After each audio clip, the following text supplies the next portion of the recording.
everyone. Tonight I'm making a coconut corn chowder, and this is from the China Study Cookbook.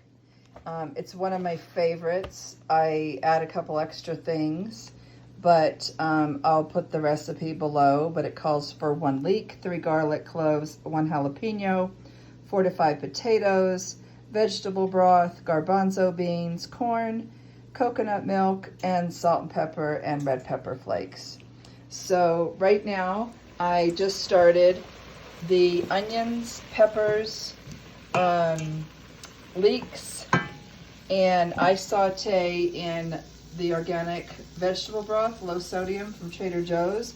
This is only $1.99. It's the best price point for vegetable broth, the most flavorful vegetable broth, and it has a lot of, show you the color, it's very orange. It's got a lot of carrot in it. The ingredients are really clean, and it gives a lot of really good flavor. So first you want to saute in the vegetable broth until everything's softened. The onions, scallions, and carrots and peppers. The recipe doesn't call for peppers or carrots, but it adds more color, more vegetables, and I just enjoy it. Okay, so the next part of the coconut corn chowder are potatoes.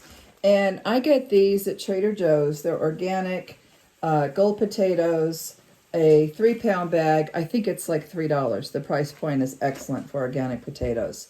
So when I slice these, you want to make sure when you do the potatoes that everything is pretty much the same size.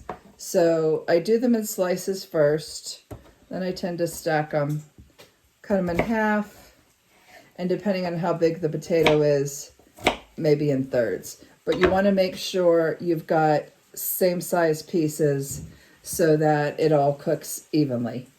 And I'm going to cut all the potatoes and add those to the pot. So continuing with the coconut corn chowder, the onions and garlic and leeks and carrots, all of that is cooked.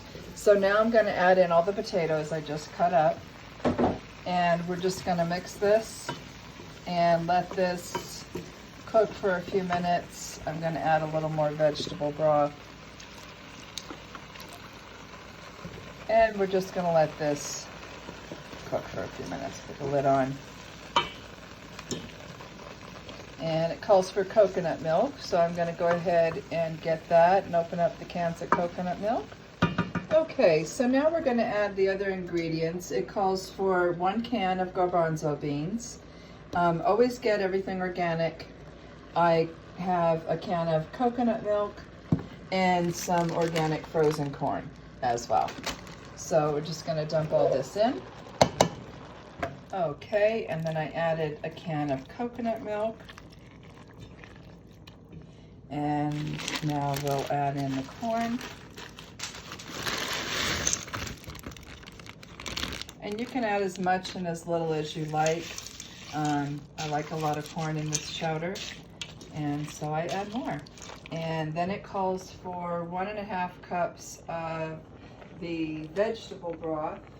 I tend to like a lot of the coconut curry, or coconut cream, excuse me. So I might add another can of coconut milk.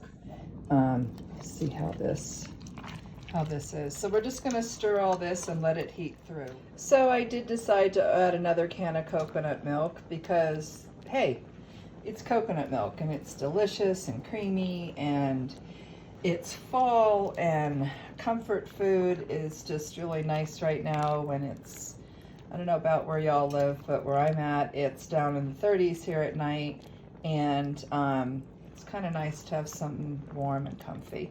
So we're going to let this cook till everything's heated through and put the lid on, and I'll come back when it's all done and we're ready to serve. Okay, so the coconut corn chowder has cooked through, and the potatoes are nice and tender. I also didn't mention to add in some red pepper flakes, which I've done.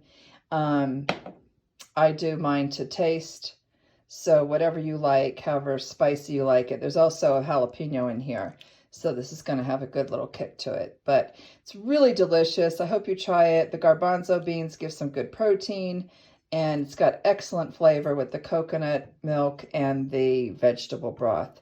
So hope you enjoy. Thanks. Be well.